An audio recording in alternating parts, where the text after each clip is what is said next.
बड़े संत का नेपाल के पीएम पर तीखा हमला। रामभद्राचार्य ने बालेन शाह को बता दिया भारत विरोधी। बालेन पर हिंदुत्व के प्रति कोई भी प्रेम नहीं।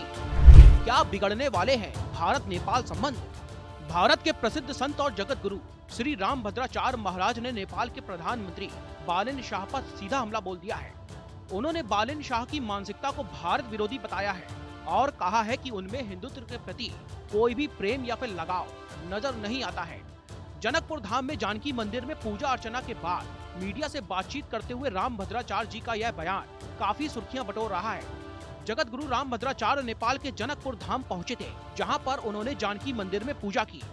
मंदिर परिसर में मीडिया से बातचीत करते हुए उन्होंने नेपाल के युवा प्रधानमंत्री बालेन्द्र शाह यानी कि बालेन शाह पर तीखा प्रहार किया है। रामभद्राचार्य ने कहा कि बालेन शाह की सोच और कार्यशैली भारत नेपाल के पारंपरिक मैत्रीपूर्ण संबंधों के अनुरूप नहीं है। उनकी मानसिकता भारत विरोधी है और हिंदुत्व के प्रति उनमें कोई भी आकर्षण या फिर प्रेम नहीं दिखाई देता है। स्वामी जी ने चेतावनी देते हुए कहा है कि अगर बालेन शाह अपना यह रवैया नहीं बदलेंगे तो भारत नेपाल संबंधों में संकट पड़ सकता है। उन्होंने नेपाल को चीन और अन्य विदेशी प्रभावों से सतर्क रहने की सलाह भी दी है।